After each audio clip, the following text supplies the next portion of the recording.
Okay, so we are recording, just to let everybody know per policy, we are recording this. And this is our mental health last lecture class. And today we're going to start with some new information. I just have some notes for myself on the board. And we're going to go through some very specific topics. And we're going to start with childhood disorders. I'm just going to kind of walk. You know what? We got enough battery. You may or may not be able to see this well. So, with childhood disorders, the important things out of your reading that you needed to take out of your reading were going to be ADHD. So, let's talk a little bit about ADHD. First of all, there's probably some people that have ADHD within our class because ADHD is very popular nowadays.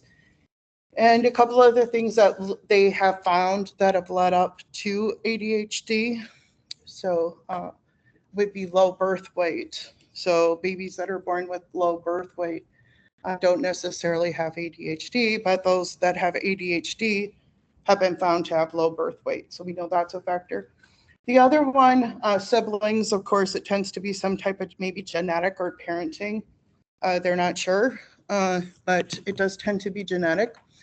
And then the interesting thing too is lead poisoning. And we used to test for lead poisoning all the time. Certain places still do. WIC used to require it before you could get, WIC support. I don't know if anybody was in that situation. And now they don't, which is somewhat concerning because um, the same signs and symptoms of lead toxicity are hyperactivity, inability to pay attention. So there's some questions here. We stopped doing this in the 80s, 90s. Uh, we didn't stop it. Some places still do it, but definitely decreased. And now we have ADHD everywhere, and we're putting these kids on some pretty heavy duty meds for it. So there's providers that are very concerned about that, and that's a lot of the reasons they don't always want to put children on certain meds right away. So let's talk about the behaviors. The behaviors are going to be inability to pay attention, inability to stay on task, and procrastination, not just being able to get things done. And then even sometimes it's almost like a self-sabotaging thing because somebody will do something all the way up to the max and then stop doing it right when it's the most important. So ADHD does have the hyperactivity factor as well. And I know Professor Bowers was talking about them dropping this. Did he say that? I don't know if the hyperactivity component. I have not heard that yet, but so I tend to deal more with children than adults, so I'm kind of curious about that. But maybe that's going on. So we'll have to watch that in the future. So, what are the medications that they have to put children on for ADHD? Amphetamines. So, what do amphetamines do? Speed up your heart rate. And the idea is that this child is already going so fast, brain wise, that by stimulating it more, it decreases the stimulation. So again, verdict is still out there. We're still learning about these, but all these meds got approved by the FDA, and we started giving them out like everywhere, right? Everybody was getting ADHD medication, and then of course, what did they learn about? They have the potential for abuse. So amphetamines have the potential for abuse. That's an important thing to know. Um, And what else do you have to watch? Well, just knowing that little bit about ADHD medication, heart rate is going to be really important. So we're watching the kids' heart rate, we're watching their blood pressure, we're watching their growth and their weight, predominantly because these meds are going to speed up the metabolic pathway. And on top of that, they decrease appetite. So guess who ended up with a lot of these meds? Sometimes moms, right? Moms were taking them for weight loss, and there was a big conspiracy about that in the early 2000s. So that's kind of the ADHD story there. Watch growth, watch weight, appetite, and then is it actually working? Are the meds actually working? That's another thing too, because you'll notice that if you have a child with ADHD, one med works for one child, one med doesn't work for another child. They tend to be really personalized. Strattera might work wonderful for someone, but the other child needs Ritalin. And so how do you evaluate that? Another good question. Are their relationships with their peers getting better? They should. Is their schoolwork getting better? Yes, it should. Are they being disciplined less? They should, right? So those are the ways to actually evaluate your ADHD medication. So those are the things that we need to know when we get into childhood ADHD. The autism spectrum, just a little bit on that, because I know that's always a concern. We have more children being diagnosed with autism than ever. Lots of different theories on that, from pesticides, environmental pollutants, and also the autism umbrella has extended. So that's another thing too. And it used to be kids were just kids, oh, that kid's slow, that kid's smart, that kid's, now we tend to classify them, which we didn't do before. So just put that out there too. Because a lot of, if you work in peds, you kind of need to know that because you might get asked that. Okay, another thing that's happening within children and the childhood population is an increase in what we call conduct disorder. And this is really serious stuff. So what is conduct disorder? In a nutshell, this is the child that's killing things. Not good, right? Disobeying, has troubles following any direction.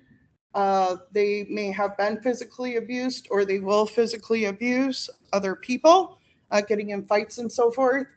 And this is somebody that you just really are having troubles controlling and getting them on a healthy pathway in life. And unfortunately brings us to another really good topic, which is that antisocial personality disorder. And that's just very much a disrespect for people. But again, you got to be over 18 to have this as a classification. Here, you start off with the conduct disorder. I shouldn't say a mini psychopath because that's not a good word. You can come on in if you want to join us. Absolutely. Oh, okay. We're recording it. We're going to pause for 1 sec. Oh, we'll just keep going. Okay. We're going to keep going, and then I'm going to post this to a YouTube channel.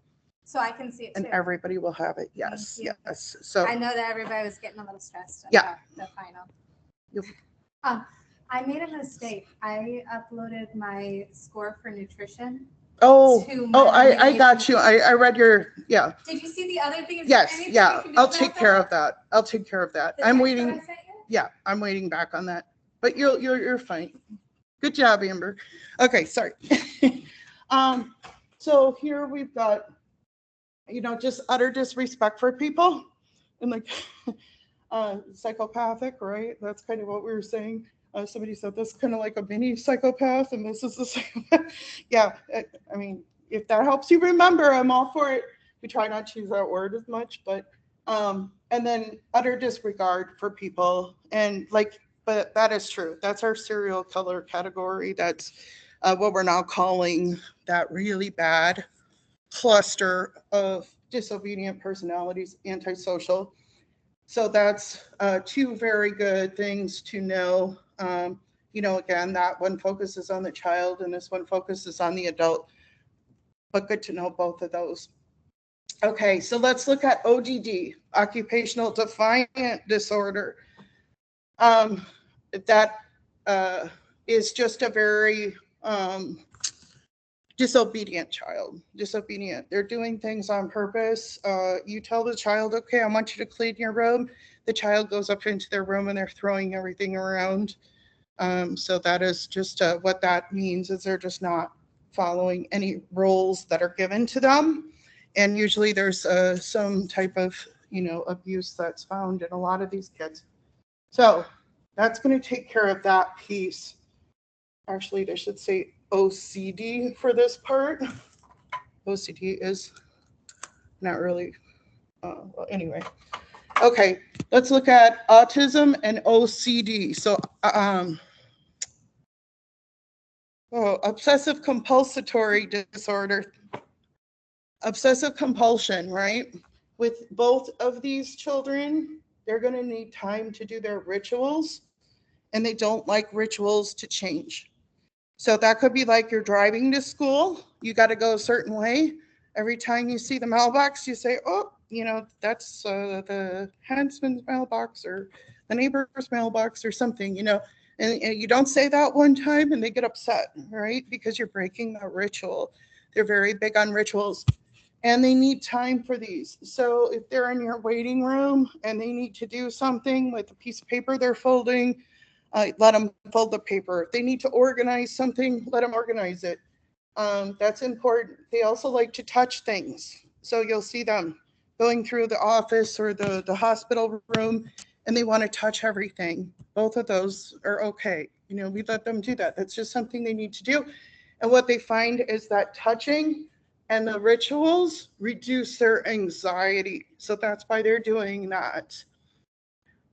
So that takes us through childhood and that childhood piece. And I'm just going to take that. I can take this off now. Okay.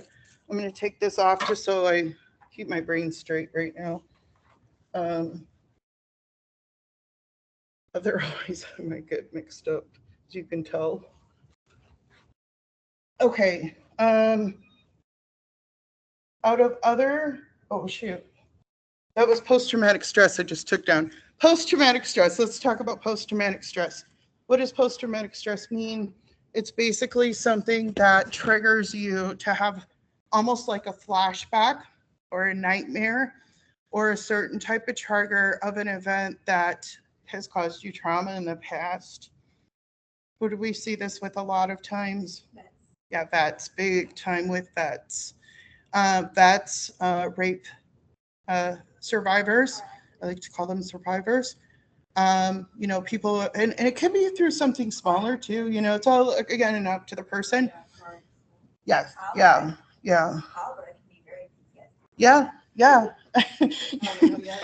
Whatever has really caused you that pain. I talk to nurses that I've worked with and they're like, I can't work nursing anymore. Like, they're so stressed that they get to this point in their life where they're feeling like they have post-traumatic. And I really believe they do, because like there's certain triggers that cause them this insane amount of stress instantly. So yes. So what do you need to do for post-traumatic stress? Like other forms of stress, we have to try to control and benefit from that and watch out for the psychosomatics. Psychosomatics relates to the physical pieces of stress. You've been going through this in nursing school, right? It's like, why am I getting migraines all of a sudden? Why does my back hurt all the time? Why do I feel fatigued? A lot of it is because you are under so much stress. And if you remember when we talked about stress was not meant to be permanent, that increase of your SNS system and all that extra cortisol, which is the hormone that's released from stress, yeah, that's what's causing you to feel that. So it is very much a real thing. So chronic stress, you want to look and make sure there's really nothing physical going on with that patient, but definitely it can cause what's called psychosomatics, which is feeling really terrible and not being able to function. So that's what that is. So that was a really good question. And then, of course, that can cause malingering behavior, which is the avoidance of work. And sometimes it's a very, very real thing because you are just so stressed that you're not able to function. And then when you're not able to function, you might be going to work, but it's like you can't work, like me right now. Like I'm not functionally working because of all the stress. And, I'm here, but I'm not really doing what, I should be up to full speed yet because of the amount of stress going through the body. And physical aches and pains, a lot of times we get that. You get that in the ER a lot, and you're looking at this patient like, what's going on with them? And it's because of their mental health. And, hopefully you're referring them out to us so we can get them help. Okay, so I also want to mention there's going to be a couple therapeutic test questions. We always love those. I don't like those questions, but you guys are probably better at them than I am. So let's review just a couple of things that we had some questions about come through. So I want to make sure we clarify that. And death and dying. Death and dying, you guys probably went through this in MDC 1, right? Long time ago. So what happens when somebody's dying, period? As nurses, we want to explain, inform, and spiritually support the person. So that involves using appropriate terminology. I know that's hard. That was hard for me this past week, but being a nurse, those are the things that we say. And maybe sometimes I felt like, even though I was very emotional and sensitive, I was coming across as not being sensitive in a way. But that's just part of what we do and what we're trained to do. So hospice, what are the qualifications to be on hospice? Just not receiving active acute treatment. So you can get any type of treatment that is for pain, anxiety, to make you comfortable, but you can't have active treatment like chemotherapy per se, unless you could say it was for comfort.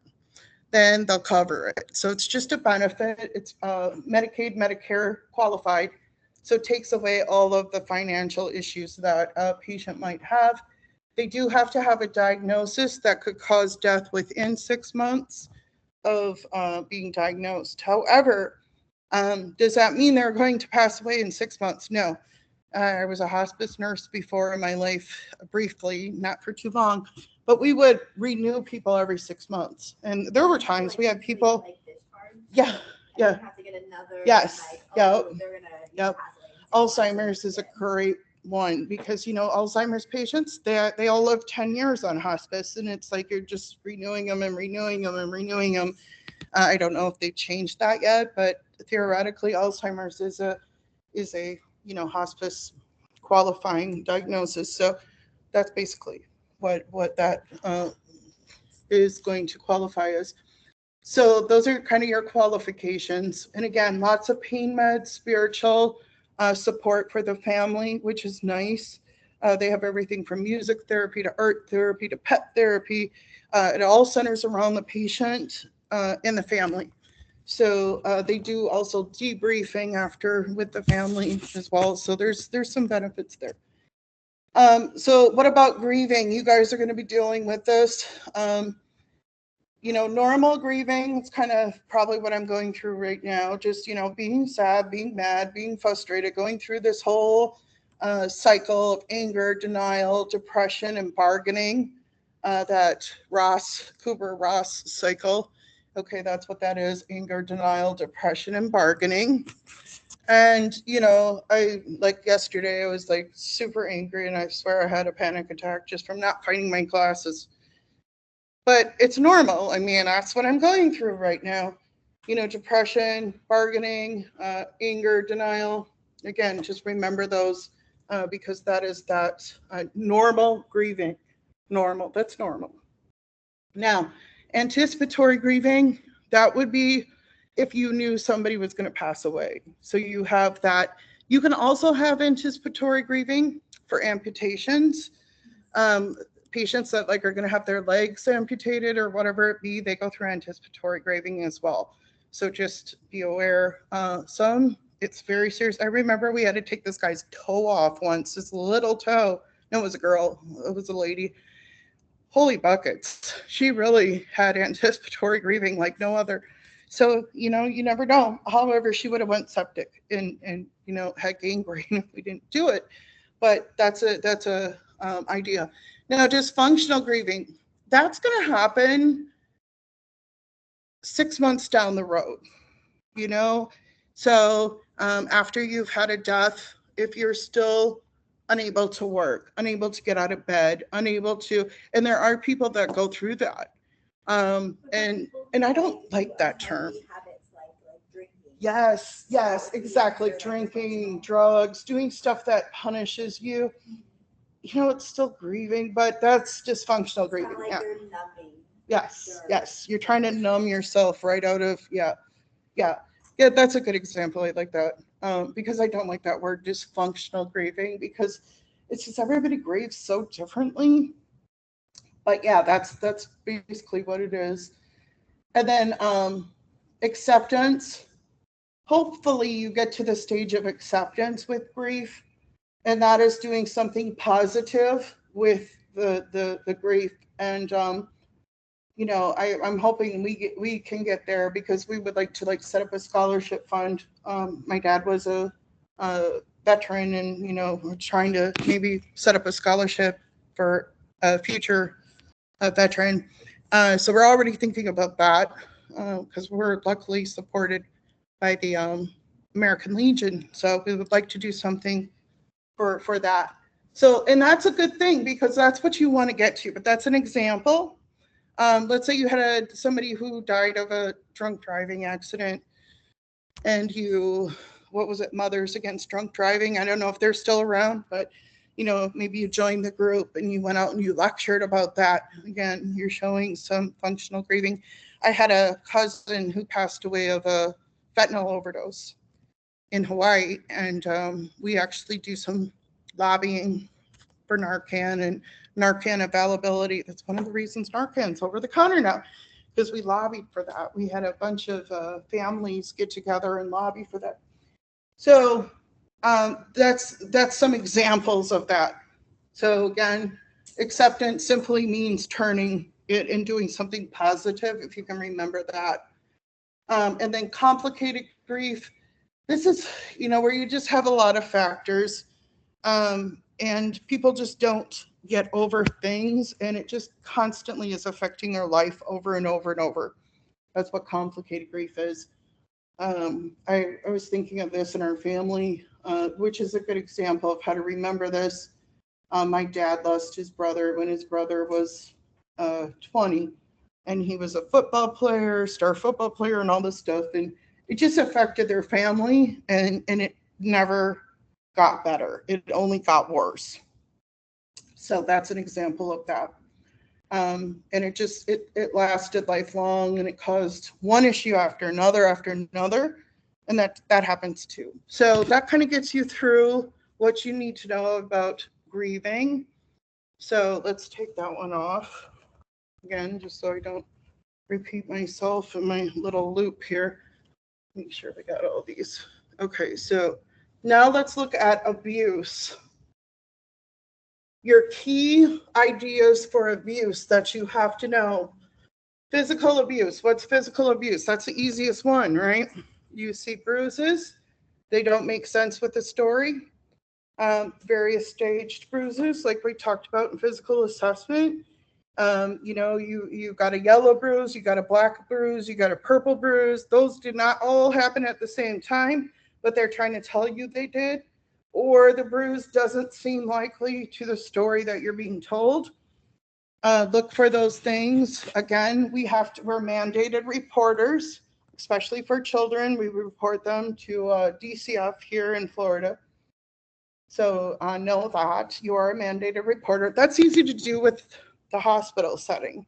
Where it gets tricky is when it's your own family or your own friends, and they're telling you these things, and you're kind of like, I don't know. That's where it gets hard, and that's where we can get in trouble. So we have to remember that.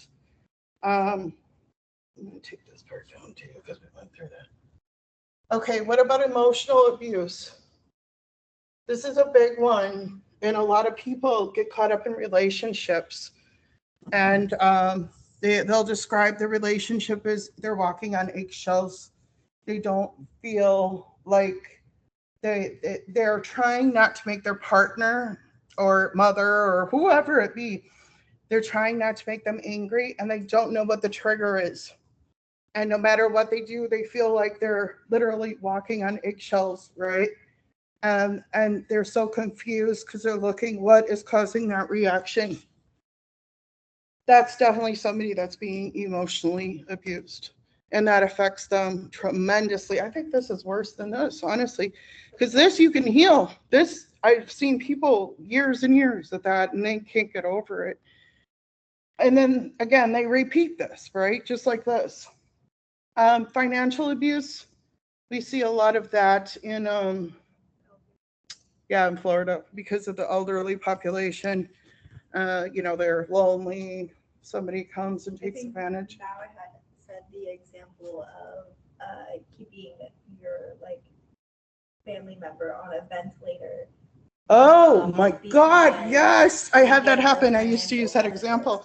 We had a guy, I had to remove him from the hospital, and it was and I didn't know if he had a weapon. That was what was so scary, because he wanted his mother tube fed. She had stage 4 pressure ulcers. She was like maybe 72 pounds. I mean, she was a little Italian lady.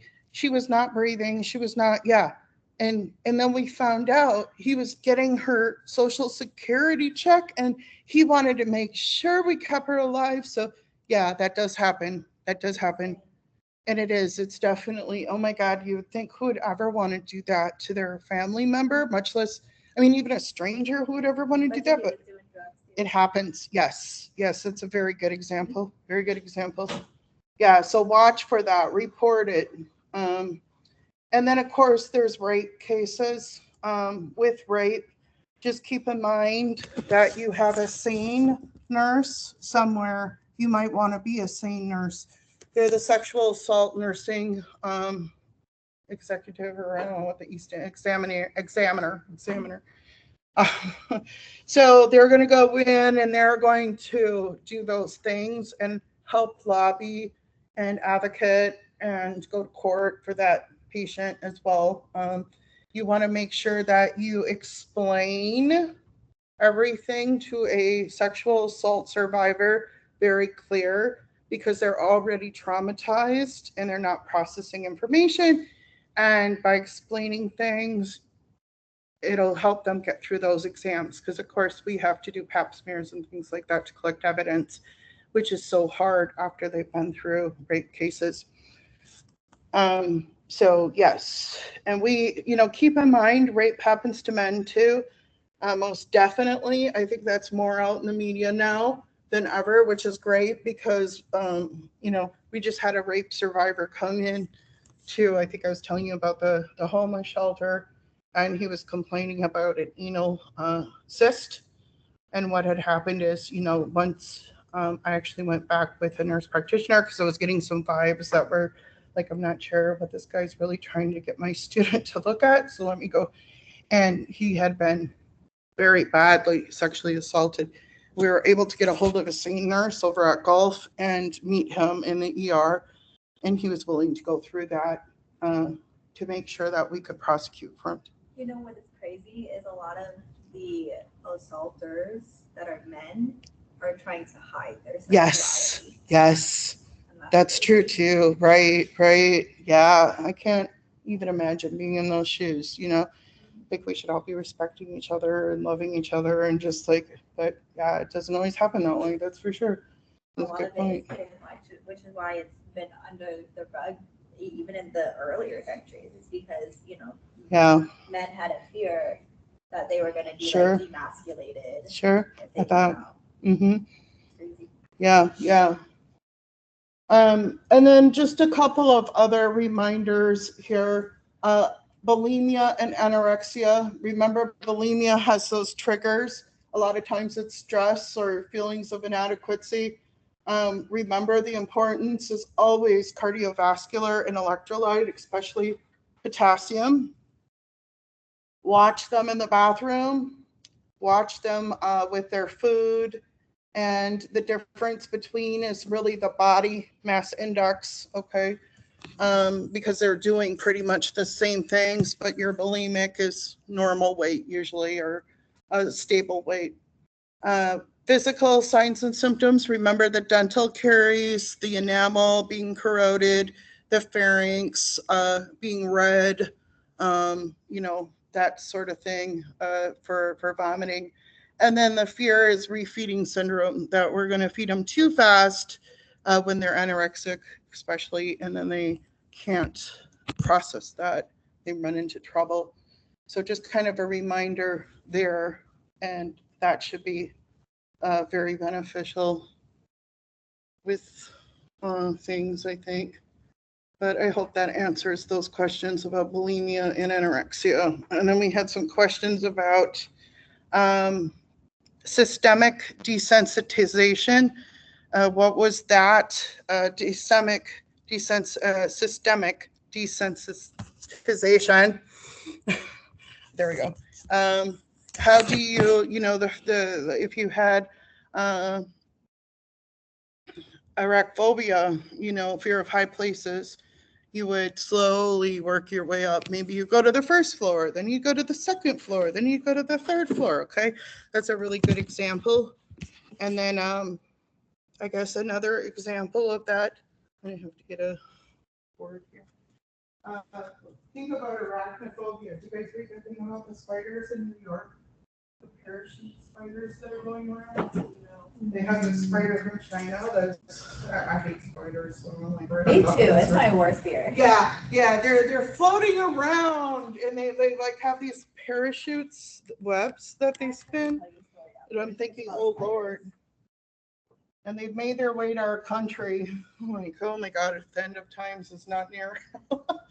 And yeah, I can't even imagine because I don't like spiders, but so how would I desensitize myself? Maybe I would watch an educational program on them. Maybe I would go to the zoo and learn about their mating habits. I don't know. I don't want to know anything. But that's how you systemically desensitize somebody slowly. Now, there's also dissociative disorder. Somebody had a question on that. What is that? That is basically, that's why I had it tied into my rape issue.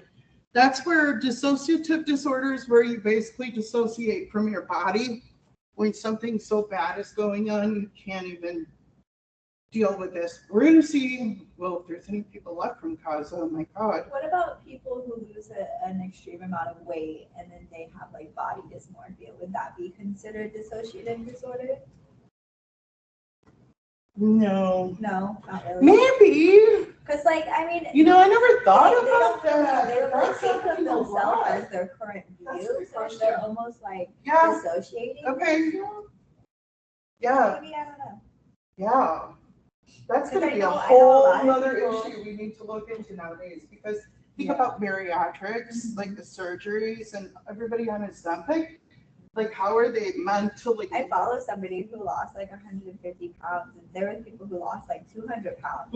And their mental health, since they're healthier, but their mental health just went down. Yep. It's because of their body. We haven't even really looked into that yet. Yeah, that's crazy. We did with bariatrics, and we found a high correlation with people that, so this proves that they were really addicted to food, because they become alcoholics and drug addicts.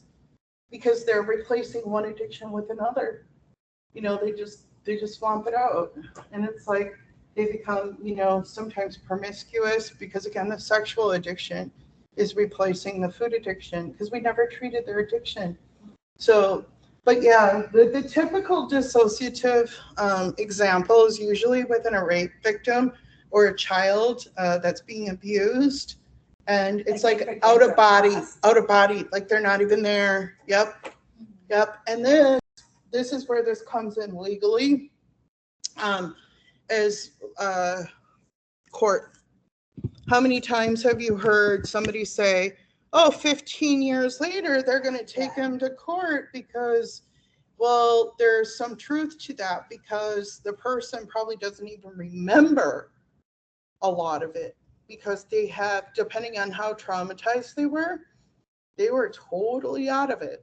And especially we're seeing this with young abused boys, because I think that's an extra, like just another stigma, like to the fullest. Being a boy, you're supposed to be strong. You're supposed to be able to fight off people. You're supposed to be, and let me tell you, it takes them a long time to ever admit, if they do admit, Happens a lot with they were sexually abused. Yeah, I watched a really good show out of Australia on this.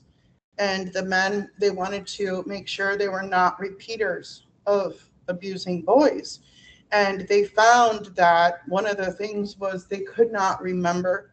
And they go to this, it's on YouTube somewhere, and I forget what it's called, but the therapy's amazing, amazing. And they're just like, how much trauma they went through. But they couldn't even remember the event. And then finally it comes out. It's just like amazing. But yeah, that's. Yes. Yeah. Yes. Right? Yeah. I didn't watch it. I couldn't bring myself to watch it, but there was so much about it, like so much being out.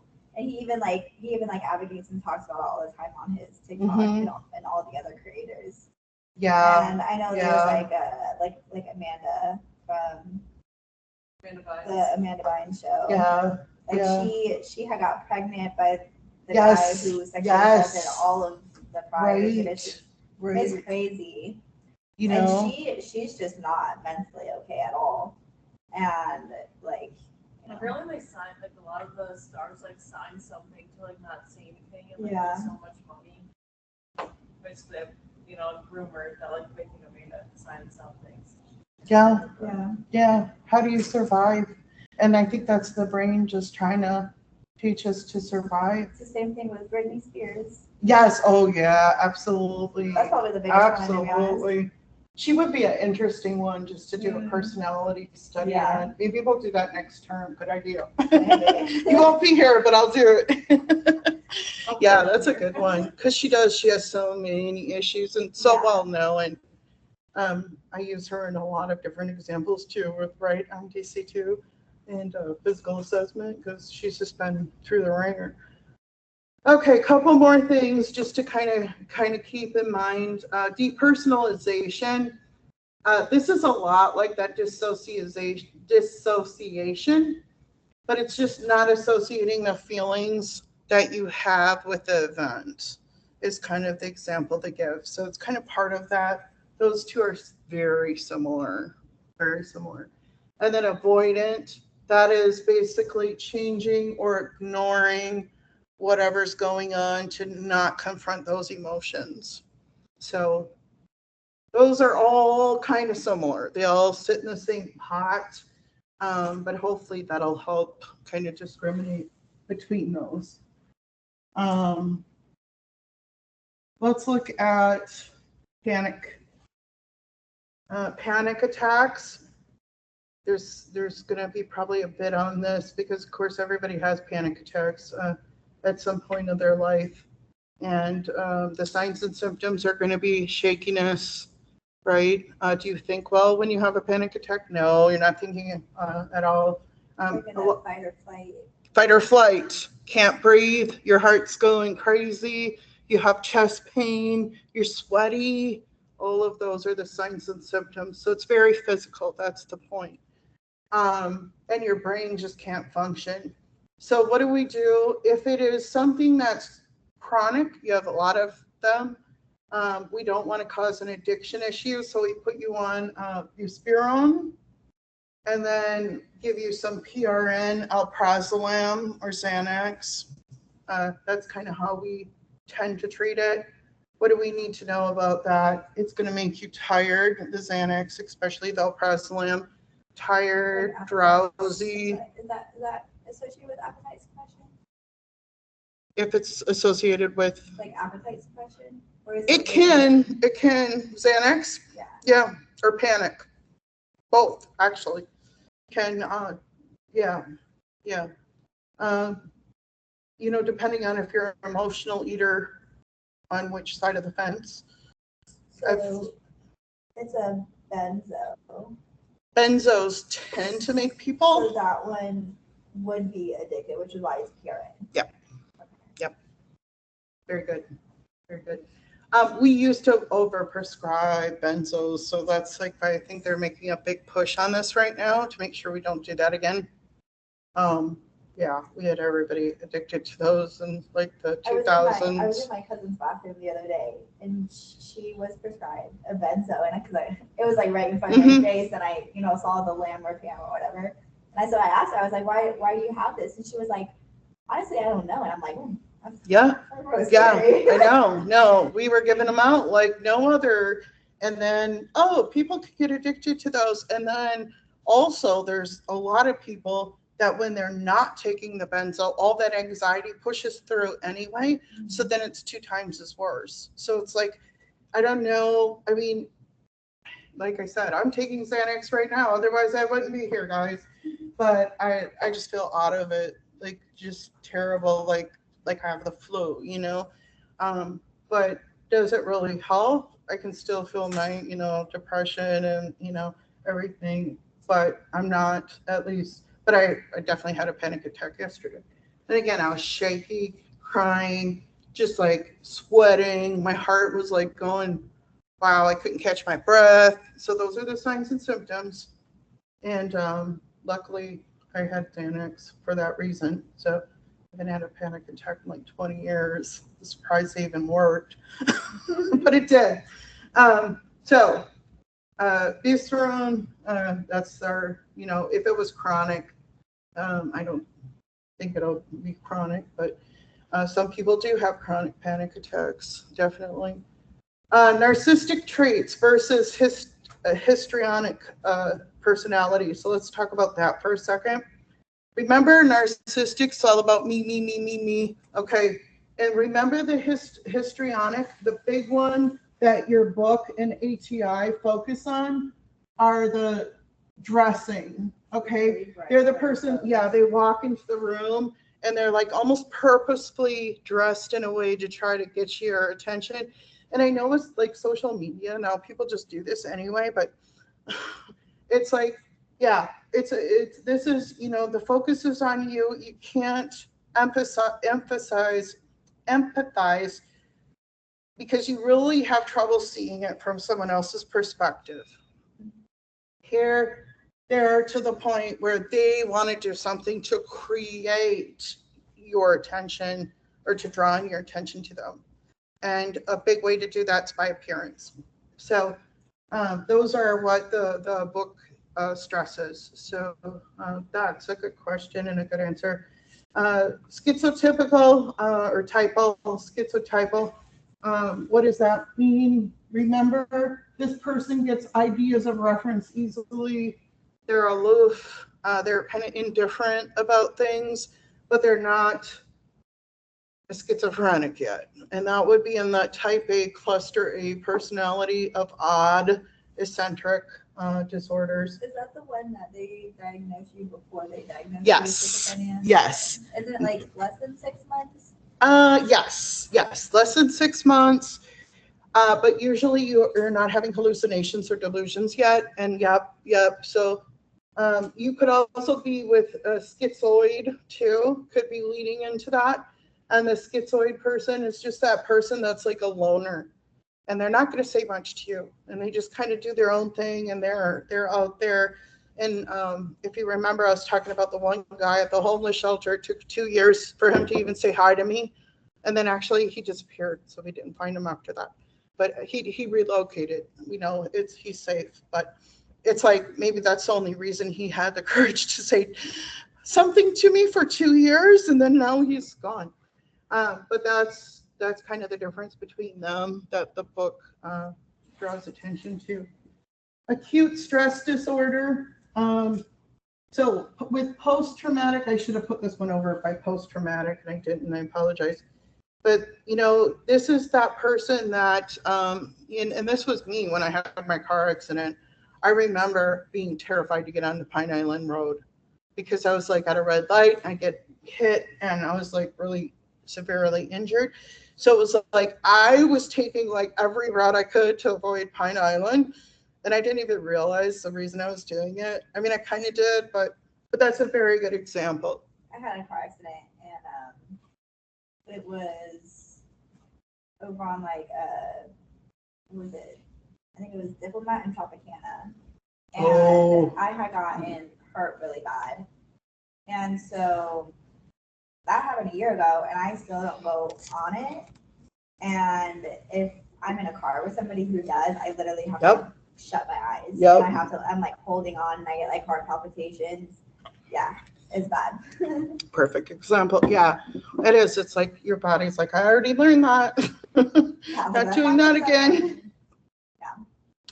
And then just the last two things, make sure you're always setting clear rules and limitations. This is going to go with anyone, especially your paranoid personalities. Your Tourette's, the one that I had up there was the Tourette's with the antipsychotic meds. But anyway, clear rules, limitations. With your paranoid patients, you're going to see them being very on guard. I think everybody knows what paranoid patients look like, even if you didn't get to see them in clinical. But again, clear rules, clear limitations, keep everything nice, short, and simple. So I think with that, you guys will have a really good final. I'm going to turn this off and maybe stop recording. I think you guys will be very well situated.